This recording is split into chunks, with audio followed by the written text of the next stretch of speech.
बिस्मिल्लाहिर्रहमानिर्रहीम। अज़ीज़ तलबा अस्सलाम वालेकुम। आज हम क्लास 10th के मैथ्स के एक टॉपिक हिसाबी तसाउत के मश्क नंबर 5.3 के क्वेश्चंस को सॉल्व करते हैं। इससे पहले की वीडियोस में मैंने क्वेश्चन नंबर 1 से लेकर क्वेश्चन नंबर 14 तक मैंने सॉल्व किए हैं।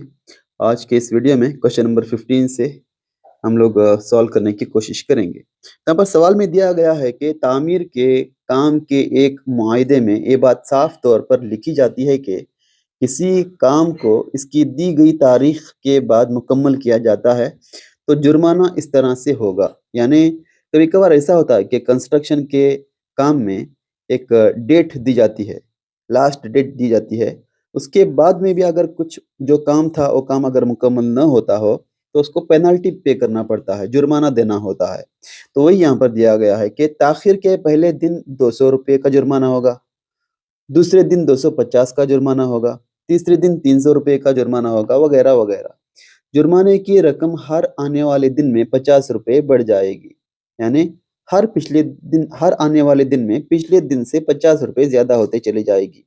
अगर एक कंट्रैक्टर एक काम को 30 दिन ताखिर से करता है तो इसका कुल कितना जुर्माना देना पड़ेगा। यहाँ पर इस तरह से हमें यानी कुल मजमुआ पेनाल्टी का, जुर्माने का, इसको हमें मालूम करना है। तो अगर हम एपी की सूरत में लिखा जाए या फिर हिसाबी तसाउत की सूरत में लिखा जाए तो सबसे पहला जो रुकन है ये 200, उसके बाद दूसरे दिन 250 का जुर्माना, तीसरे दिन 300 रुपये का जुर्माना, इस तरह से ये बढ़ता चला जाएगा। ठीक है, तो यहाँ पर अगर हम देख सकते हैं कि ये जो कुल 30 दिन ताखिर से करता है, इसका मतलब ये है कि यहाँ पर यन यानी अरकान की तादाद जो है 30 होगी। ए बराबर पहला जो रुकन है यहाँ पर 200, डी बराबर हम अगला रुकन यानी 250 नफी 200 करेंगे तो ये 50 रुपीस हो जाएगा। यानी डी बराबर यन बराबर मिल गया हमें। तो यहाँ पर हमें इसका मजमा मालूम करना है, यानी एस एन को मालूम करना है। तो बहरहाल यहाँ पर ये हमें मालूम है, डी मालूम है, यन मालूम है और यहाँ पर हमें मजमा मालूम करना है। तो इसके लिए एस एन का जाविता S N is equal to N by 2a plus N minus 1 into D, इस फॉर्मूले को लेंगे और जो भी वैल्यूज हमें यहाँ पर मालूम है वो इसमें सब्सटीट्यूट करेंगे। एन बराबर 30/2 और ये 2 ज़रब ए बराबर 200 जमा एन की वैल्यू 30 है, 30 में से अगर एक माइनस करेंगे तो ये 29 हो जाएगा और डी की वैल्यू जो है 50 है। ठीक है, तो इज इक्वल टू, यहाँ पर हम इसको कैंसिल कर सकते हैं, ये 2 एके 2 और यहाँ पर ये 15 से कट जाएगा तो यहाँ पर ये 15 और देखिए यहाँ पर अगर हम इसको ज़रब करेंगे 200 इंटू 2 करने पर ये 400 हो जाएगा और प्लस यहाँ पर ये 0 और ये 5 9 45, यहाँ पर 4 बाकी रहेगा, 5 दूनी 10, 10 और 4 ये 14 हो जाएगा, यानी 1450 हो जाएंगे। यानी इज इक्वल टू ये 15 ज़रब, और अगर हम इन दोनों को जमा करेंगे कि 400 जमा 1450 तो ये हो जाएगा 1850। ठीक है, और अगर हम इन दोनों को ज़रब करेंगे और इन दोनों का हासिल ज़रब होगा 27,750 रुपये। ठीक है, ये इसका मजमुआ होगा। यानी 30 दिन के बाद कुल जो जुर्माना है उसे 27,750 रुपये अदा करने होंगे। ठीक है, ये इसका इस सवाल का हल होगा। आगे बढ़ते हैं। क्वेश्चन नंबर 16 को देखिए, कह रहा है एक स्कूल में तलबा की साल भर की बेहतरीन कारकर्दगी के लिए 700 रुपये की रकम को 7 नकद इनाम की शक्ल में तलबा को दिया जाता है। यानी एक स्कूल में जो बेहतरीन कारकर्दगी करते हैं तो पहले के 7 तलबा को कुल 700 रुपये दिए जाते हैं और इस तरह से देते हैं कि हर इनाम पिछले इनाम से 20 रुपये कम है। तो हर इनाम की कीमत मालूम कीजिए। यानी यहाँ पर कह रहा है कि अगर पहला इनाम 100 रुपये देते हैं तो दूसरा इनाम जो है पहले इनाम से 20 रुपये कम यानी 80 रुपये देंगे और तीसरा इनाम दूसरे इनाम से 20 रुपये कम यानी 60 रुपये देंगे। इसी तरह से ये बढ़ता हुआ चला जाता है। अब जो कुल नकद इनाम जो है रुपयों की शक्ल में ये 700 रुपये है, तो इसको हम समझेंगे ये यन है, यानी कुल मजमुआ है रकम का, यानी ये 700 रुपये समझेंगे। ठीक है, और यहाँ पर हमें इस इनाम को मालूम करना है तो यहाँ पर हम फर्ज करेंगे कि फर्ज कीजिए कि पहला इनाम ₹X, दूसरा इनाम पहले इनाम से ₹20 कम यानी X नफी 20, तीसरा इनाम दूसरे इनाम से ₹20 कम यानी 20 और 20 यानी कुल कितने हो जाएंगे, ₹40 कम हो जाएंगे पहले इनाम से। इसी तरह से ये बढ़ता हुआ चला जाएगा। और लेकिन यहाँ पर एपी बनेगा कैसे? पहला X, दूसरा इनाम X नफी 20, उसी तरह से तीसरा इनाम X नफी 40, इसी तरह से ये बढ़ता हुआ चला जाएगा और एक एपी का फॉर्म लेगा। ठीक है, यहाँ पर देखिए हम लेंगे ये जो पहला इनाम है जिसे पहला रुकन है ये समझेंगे, ये X है। डी बराबर क्या होगा? X Nafi 20 Nafi X। ठीक है, यानी इसको और भी डिटेल में चाहे तो लिखेंगे। डी क्या होता है? A2 माइनस A1 होता है। अब यहाँ पर ये A2 है, ये A1 है, यानी X Nafi 20 A2 Nafi A1 जो कि X है, यहाँ पर ये X और X कैंसिल हो जाएगा, D बराबर नफी 20 होगा। ठीक है, उसी तरह से मजमुआ SN बराबर 700 है, 700 है। और कुल तलबा कितने हैं?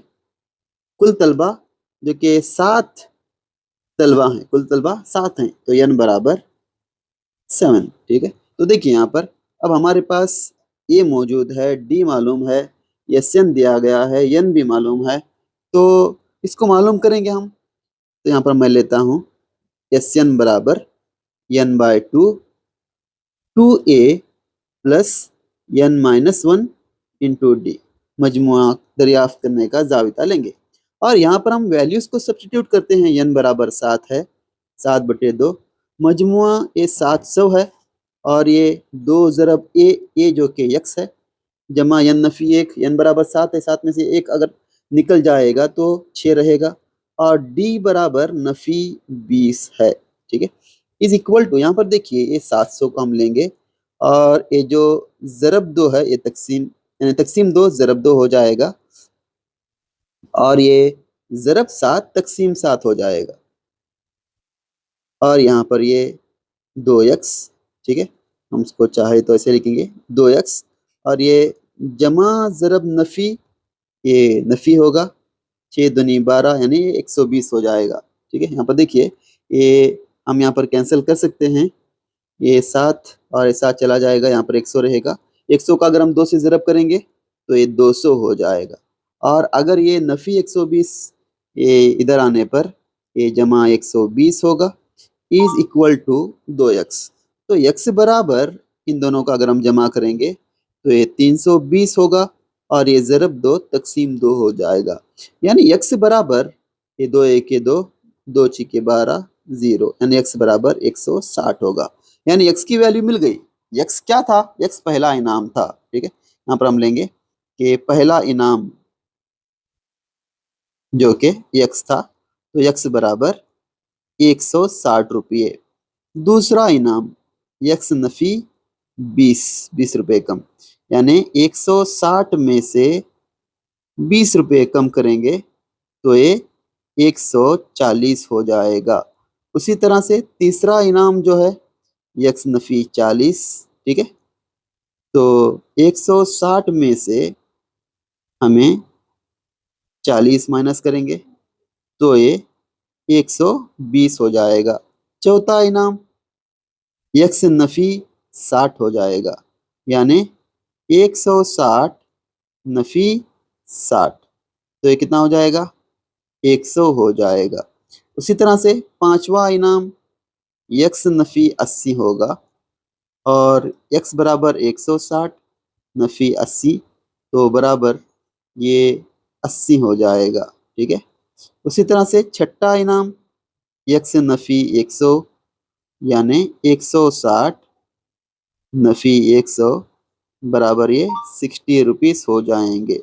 और उसी तरह से जो सातवां इनाम है ये X नफी 120, इसका मतलब ये है कि 160 नफी 120 बराबर ये 40 रुपये हो जाएगा। ठीक है, यही हमें मालूम करने के लिए कहा गया था। देखिए यहाँ पर सवाल में ये पूछा था कि हर इनाम की कीमत मालूम कीजिए।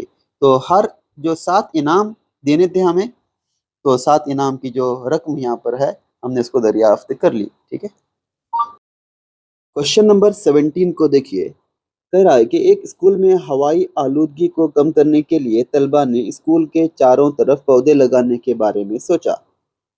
ये तय किया गया कि हर क्लास का हर सेक्शन उतने ही पेड़ लगाएगा जिस क्लास में वो पढ़ते हैं। यानी यहाँ पर कह रहा है कि क्लास 1 के जो तलबा हैं वो 1 पेड़ लगाएंगे, क्लास 2 के तलबा 2 पेड़ लगाएंगे, क्लास 1 के तलबा 3 पेड़ लगाएंगे। इसी तरह से ये बढ़ता चला जाएगा। मिसाल के तौर पर पहली क्लास के तलबा 1, जैसे कि यहाँ पर बताया, दूसरी क्लास के तलबा 2, तीसरी क्लास के तलबा 3, इसी तरह से 12वीं क्लास के तलबा 12 पेड़ लगाएंगे। यानी ये बढ़ता हुआ ये क्लास 12 तक आगे बढ़ेगा और 12 क्लास के तलबा 12 पेड़ लगाएंगे।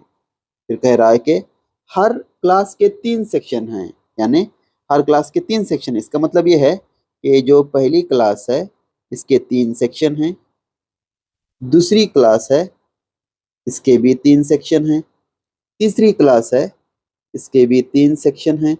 इसी तरह से आखिरी जो क्लास है ये 12th क्लास है और इसके भी 3 सेक्शन हैं। ठीक है, सवाल को देखिए। तलबा के जरिए लगाए गए पेड़ों की तादाद मालूम कीजिए। अब यहाँ पर इसको जरा समझने की कोशिश कीजिए। जैसे कि यहाँ पर दिया गया है कि पहली क्लास के तलबा 1 पेड़ लगाएंगे, दूसरी क्लास के तलबा 2 पेड़ लगाएंगे। ठीक है, अब अगर 3-3 सेक्शन हैं तो क्लास 1 के पहले सेक्शन वाले 1 पेड़, दूसरे सेक्शन वाले 1 पेड़, तीसरे सेक्शन वाले 1 पेड़। उसी तरह से दूसरी क्लास के 2 पेड़ लगाएंगे, यानी पहले सेक्शन वाले 2 पेड़, फिर 2 पेड़ और तीसरे सेक्शन वाले 2 पेड़। तीसरी क्लास वाले 3-3 पेड़ लगाएंगे, यानी पहले सेक्शन वाले 3, दूसरी सेक्शन वाले 3 और तीसरी सेक्शन वाले 3। उसी तरह से होता हुआ ये जो क्लास 12th के जो तलबा हैं वो 12 पेड़ लगाएंगे, यानी पहले सेक्शन वाले 12, दूसरे सेक्शन वाले 12, तीसरे सेक्शन वाले 12 पेड़ लगाएंगे। यानी एक यहाँ पर एक तसाउत बनता है, यानी पहले क्लास के इन तीनों का अगर हम जमा करेंगे तो एक कुल 3 पेड़ लगाएंगे, दूसरी क्लास के इन तीनों का अगर हम जमा करेंगे तो ये 6 पेड़ लगाएंगे, तीसरी क्लास के अगर हम तीनों को जमा करेंगे तो ये 9 पेड़ लगाएंगे। इसी तरह से ये बढ़ता हुआ क्लास 12 के जो तलबा हैं ये कुल 36 पेड़ लगाएंगे। ठीक है, अब इसको हम सॉल्व करेंगे। तो देखिए यहाँ पर जो ए है, ए बराबर 3, डी बराबर A2 माइनस A1, यानी 6 नफी 3, तो ये हो जाएगा 3, डी की वैल्यू। ठीक है, अब n बराबर, यानी कुल क्लासों की तादाद कितनी है, 12 है। ठीक है, और ये जो 36 है ये आखिरी रुकन है। आखिरी रुकन को हम an भी कहते हैं या फिर l कहते हैं, और ये 36।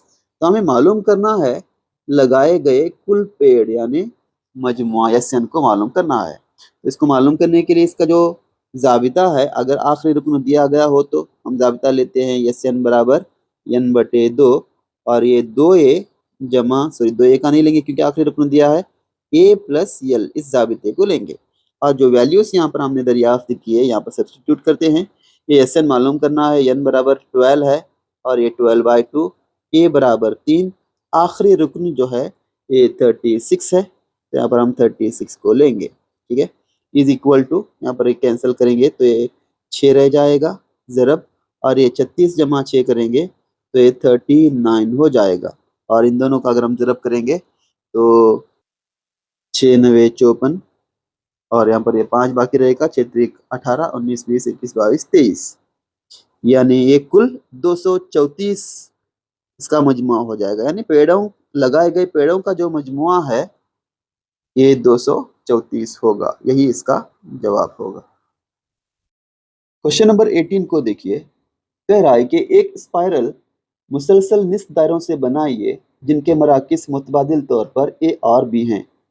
मरकज ए से शुरू करते हुए उनके निस्फ कुतर हैं 0.5 सेंटीमीटर, 1 सेंटीमीटर, 1.5 सेंटीमीटर, 2 सेंटीमीटर जैसा कि शक्ल में दिखाया गया है। यानी यहाँ पर कह रहा है कि ए और बी जो हैं ये दो मरकज हैं।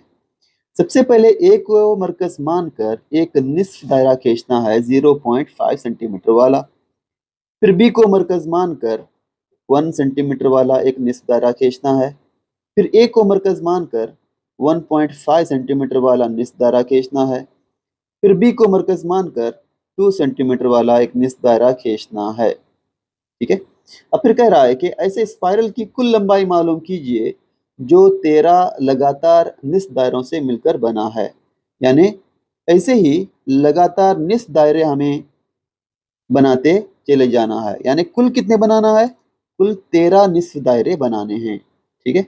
और फिर यहाँ पर दिया है पाई बराबर 22/7। ये पाई क्यों दिया है? देखिए हमें मालूम है कि दायरे का मुहित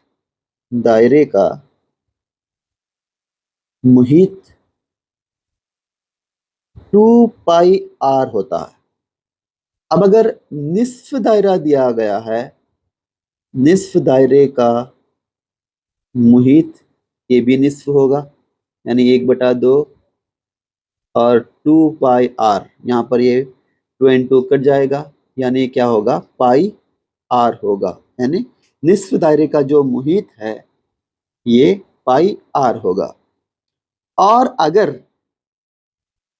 निस्फ कुतर की पैमाइश दी गई है, जैसे कि हम देख सकते हैं, सबसे पहले 0.5 सेंटीमीटर निस्फ कुतर है। 0.5 सेंटीमीटर निस्फ कुतर के लिए निस्फ दायरे की जो मुहित होगा, निस्फ दायरे का मुहित होगा 0.5 पाई होगा। उसी तरह से नेक्स्ट जो है 1 सेंटीमीटर का निस्फ कुतर लिया गया है, तो निस्फ दायरे का मुहित क्या होगा? 1 पाई होगा।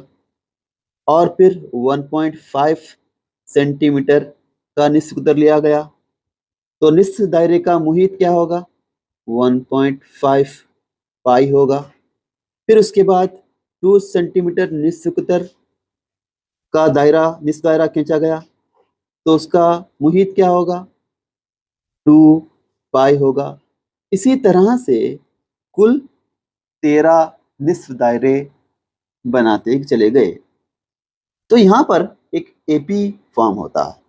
सबसे पहले ये शुरू होगा 0.5, फिर 1 पाई, 1.5, 1.5 पाई, 2 पाई, इसी तरह से ये बढ़ता चला जाएगा। यहाँ पर हम लेंगे 0.5 pi, 1 pi, 1.5 pi, 2 pi, dash dash dash dash dash dash dash.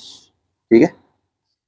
यानी यहाँ पर जो हमें वैल्यूज मिलती हैं, सबसे पहले ए बराबर 0.5 पाई, डिफरेंस डी बराबर A2 माइनस A1, यानी 1 पाई माइनस 0.5 पाई, तो ये क्या होगा?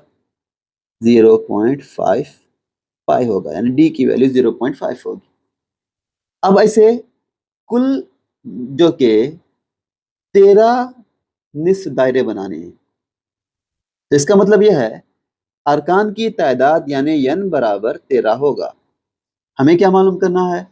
इसका मजमुआ मालूम करना है। ठीक है। यानी इस दायरों की कुल मजमुआ मालूम करना है। तो यहाँ पर मजमुआ मालूम करने के लिए जाबिता हम लेंगे यस n बराबर n/2 2a plus n-1 into D, और वैल्यूज को यहाँ पर सब्सटीट्यूट करते हैं। तो सबसे पहले n बराबर 13, ये 13/2 हो जाएगा। 2 ज़रब पाई की वैल्यू 0.5, 2 ज़रब a और a की वैल्यू 0.5 पाई, जमा n बराबर 13 है, 13 में से एक नफी करेंगे तो ये 12d हो जाएगा, और d की वैल्यू 0.5 पाई होगी।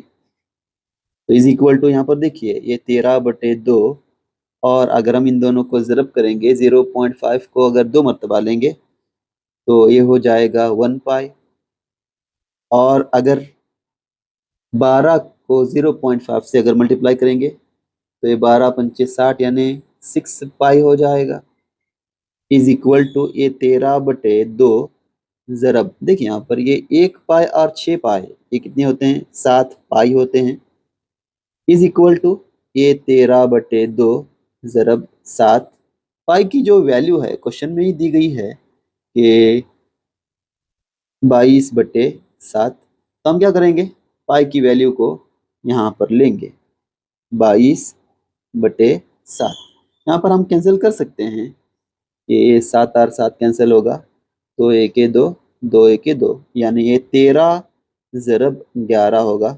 चलो इसको ज़रब करते हैं, 11 3 31, यहाँ पर 3 रहेगा, 11 की 11 12 13 14, तो ये 143 सेंटीमीटर होगा, यानी कुल जो मजमुआ होगा निस्फ दायरों का 143 सेंटीमीटर होगा। ठीक है, क्वेश्चन नंबर 19 को देखिए, कह रहा है कि 200 लकड़ी के लट्ठे मंदरजा झैल तरीके से इकट्ठा किए गए हैं, यानी यहाँ पर ये जो लकड़ी के लट्ठे हम देख रहे हैं ये कुल 200 हैं। कह रहा है कि सबसे निचली कतार में 20 लट्ठे, उससे अगली कतार में 19 और 18, उससे अगली कतार में, और उसी तरह से आगे भी शक्ल में कितने कतारों में 200 लट्ठों को दिखाया गया है और सबसे ऊपर की कतार में कितने लट्ठे होंगे। ठीक है, सबसे पहले बात देखिए, यहाँ पर ये जो कुल लट्ठे हैं यानी लट्ठों की जो कुल तादाद है ये 200 है। इसका मतलब ये है कि कुल जो लट्ठों का मजमुआ यानी यस्यन बराबर दिया गया है 200। ठीक है, अब पूछ रहा है, कह रहा है कि ये जो पहला जो कतार है निचली कतार, इसमें 20 लट्ठे मौजूद हैं, उससे ऊपर के जो लट्ठे हैं, लट्ठों की जो कतार है उसमें 19 लट्ठे हैं, उससे ऊपर 18 लट्ठे हैं, इसी तरह से ये बढ़ता हुआ चला जाएगा। अब पूछ रहा है ऐसे कितने लट्ठों की कतार है जिनमें कुल 200 लट्ठे मौजूद होते हैं, यानी यहाँ पर कतार को मालूम करना है। इसका मतलब है कि अरकान की तादाद को मालूम करना है जिसको हम यन से जाहिर करते हैं, और यन को हमें मालूम करना है। और फिर कह रहा है कि सबसे ऊपर की कतार में कितने लट्ठे होंगे, यानी आखिरी रुकन आखिर में कितने होंगे। इसका मतलब ये होता है कि आखिरी रुकन को भी मालूम करना कह रहा है, यानी आखिरी रुकन को हम ए एन से जाहिर करते हैं, ए एन को भी हमें यहाँ पर मालूम करना है। और अगर इसको ए पी के फॉर्म में लिखने की कोशिश करेंगे तो यहाँ पर हम लिखेंगे ये सबसे पहली कतार में 20 होंगे, फिर 19 होंगे, फिर 18 होंगे, इसी तरह से ये बढ़ता चला जाएगा। अब देखिए हम यहाँ पर इसके वैल्यूज को लिख सकते हैं कि सबसे पहले ए एन बराबर 20 है, डी बराबर 19 नफी 20, ये क्या होगा, नफी 1 होगा, डी बराबर अरकान की तादाद यन बराबर हमें मालूम करना है, यस यन दिया गया है 200, ए एन को भी मालूम करना है। ठीक है, अब यहाँ पर मजमुआ दिया है और पहला रुकन है, आम फर्क हमें मालूम है, तो हम यहाँ पर ले सकते हैं मजमुआ दरियाफ्त करने का जाबिता, यानी यस एन बराबर n/2 और ये 2a जमा n नफी 1 ज़रब डी, इस जाबिते को लेंगे और वैल्यूज को यहाँ पर हम सब्सटीट्यूट करते हैं।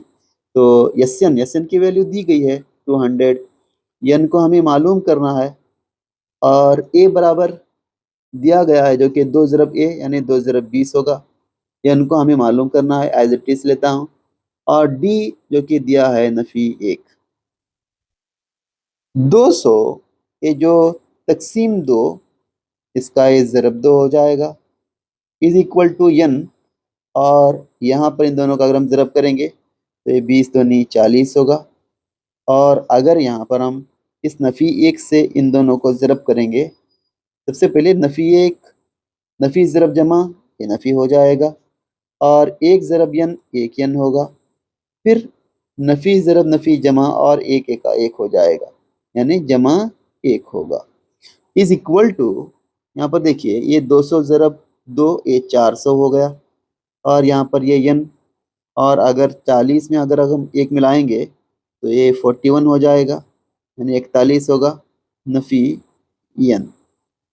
इज इक्वल टू, यहाँ पर इसको हम जरब कर सकते हैं, एन जरब 41, यानी ये 41 एन होगा, नफी एन जरब एन, एन स्क्वायर होगा, और यहाँ पर ये 400। तो इसको रीअरेंज अगर हम करेंगे तो ये नफी एन स्क्वायर ये जमा एन स्क्वायर हो जाएगा, और जमा 41 एन नफी 41 एन होगा, और ये जमा 400 इज इक्वल टू यहाँ पर 0 रहेगा। तो ये जो है एक दो दर्जी मसावत यहाँ पर बनती है, और दो दर्जी मसावत को हम हल करने का जो अज्जा ज़रबी तरीका है ये हम पढ़ चुके हैं। तो यहाँ पर हमें दो ऐसे एदाद मालूम करने होंगे जिनका हासिल ज़रब 400 होगा, और उन्हीं का हासिल जमा नफ़ी 41 होना चाहिए। यानी दो एदाद होंगे, नफ़ी 16 और नफ़ी 25। तो लीजिए चेक करते हैं, नफ़ी 16 ज़रब नफ़ी 25, ये -41 हो गया। और अगर इन दोनों को ज़रब करेंगे, यानी नफ़ी 16 ज़रब 25 करेंगे तो ये 400 हो गया। ठीक है, इसका मतलब ये है कि जो हमने यहाँ पर वैल्यूज़ लिए हैं ये करेक्ट है। तो इसको सॉल्व करने के लिए सबसे पहला जो रुकन है उसको एज इट इज़ लेंगे, यानी एन स्क्वायर, फिर यहाँ पर स्प्लिट करेंगे, यानी नफ़ी 16 एन नफ़ी 25 एन, नफ़ी 16 एन नफ़ी 25 एन, और जो आखिरी रुकन है ये 400 इज इक्वल टू 0, इस तरह से लेंगे। अब इसके दो हिस्से बनाते हैं, पहला हिस्सा ये दूसरा हिस्सा। पहले हिस्से में यन मुश्तरिक है तो यन नफ़ी 16 लेंगे, नफ़ी इन दोनों में 25 मुश्तरिक है, और जो सेम ब्रैकेट उसको लेंगे यन नफ़ी 16, और फिर चेक करेंगे नफ़ी ज़रब जमा नफ़ी, और ये 25 ज़रब यानी 25 यन नफ़ी ज़रब नफ़ी जमा 25 ज़रब 16 400 इज इक्वल टू 0। अब देखिए यहाँ पर ये जो इन दोनों में यहाँ पर यन नफ़ी 16 मुश्तरिक है, हम क्या करते हैं यन नफ़ी 16 को मुश्तरिक लेते हैं, तो यहाँ पर यन नफ़ी 25 बाकी रहेगा इज इक्वल टू 0, यानी यन नफ़ी 16 बराबर 0 या यन नफ़ी 25 बराबर 0। इसका मतलब ये होगा कि यन बराबर 16 या यन बराबर 25। ठीक है, तो यन बराबर ए 16 और यन बराबर 25। अब देखिए यहाँ पर यन के यानी ये जो लकड़ी के लट्ठे हैं इनके कतारों की तादाद 16 और 25 आ रही है, लेकिन ये दोनों मसावी नहीं है। इनमें जो करेक्ट है उसको हमें ढूंढना है, तो ढूंढेंगे कैसे? यहाँ पर हम लेंगे एन का ज़ाब्ता अप्लाई करेंगे। तो अगर हम एन बराबर 16 लेंगे तो 16वां रुकन होगा ए प्लस 15d। यहाँ पर इसके हम वैल्यूज को लेते हैं, ए बराबर जो कि यहाँ पर दिया गया है ए बराबर 20, डी बराबर नफी 1, इसको याद रखेंगे। तो ए की जगह पर हम 20 लेंगे जमा 15, डी बराबर नफी 1, तो ये क्या होगा 20 नफी 15 बराबर 5, यानी ए 16 यानी 16वें कतार में 5 लकड़ी के लट्टे होंगे। अब जो अगला n बराबर 25 है उसको लेकर देखते हैं, तो A25 यानी 25वें कतार में यानी 25वां रुकन a जमा 24d होगा। तो a की वैल्यू 20 और ये 24d की वैल्यू -1, यानी ये 20 नफी 24 होगा, और 20 नफी 24 नफी 4 होता है, यानी ये 25वें कतार में नफी 4 लकड़ी के लट्टे होंगे। यहाँ पर जवाब देखिए ये मुनफी में आ रहा है। ऐसा मुमकिन ही नहीं कि लकड़ियों की जो तादाद यानी लट्टों की तादाद ये नफी में आ जाए। तो इसलिए हम यहाँ पर इसको सेंटेंस में लिखेंगे, जो कि सवाल में पूछा गया था कि कितने कतारों में 200 लट्ठों को रखा गया है और सबसे ऊपर की कतार में कितने लट्टे होंगे। तो यहाँ पर हम लिखेंगे कि n बराबर यहाँ पर 16 को ही हमें लेना पड़ेगा, यानी 16 कतारों में लट्ठे रखे गए हैं और आखिरी कतार में 5 लट्ठे होंगे। 5 लट्ठे होंगे। क्वेश्चन नंबर 20 को देखिए, इस मश्क का आखिरी क्वेश्चन।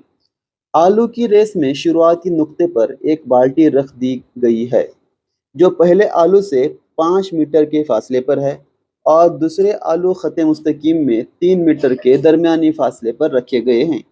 इस खत पर कुल 10 आलू हैं।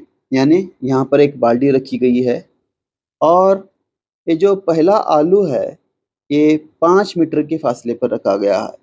दूसरा आलू 3 मीटर की ज्यादा, यानी इस बाल्टी से 5 और 3 कुल 8 मीटर के फासले पर रखा गया है।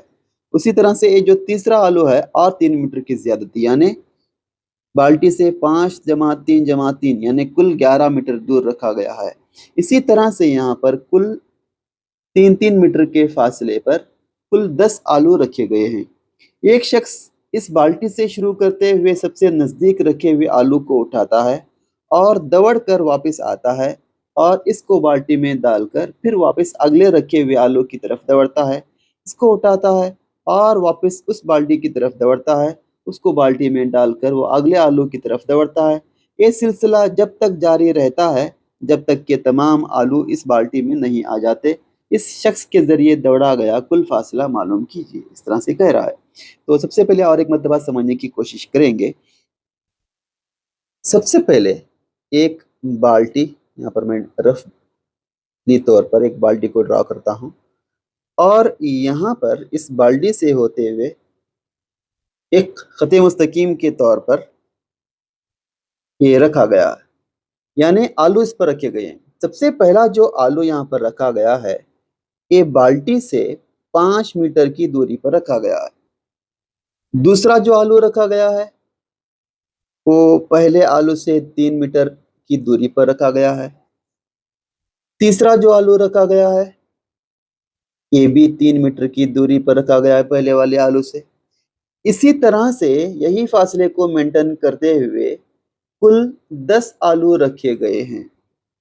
अब जो शख्स है ये बाल्टी से शुरू होकर वो सीधा निकलेगा, पहले आलू को उठाएगा फिर ले जाकर इस बाल्टी में डाल देगा।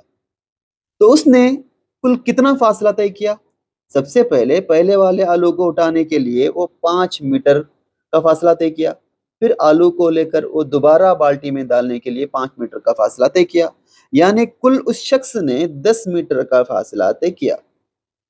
उसी तरह से जब दूसरे आलू को उठाने की बारी आई तो उसने 5 और 3 कुल 8 मीटर का फासला तय किया, फिर आलू को उठाया और फिर वो दोबारा ले जाकर बाल्टी में डाल दिया, यानी आने के 8 मीटर फिर बाल्टी में ले जाकर डालने के 8 मीटर, यानी 8 और 8 कुल जो कि 16 मीटर का फासला तय किया।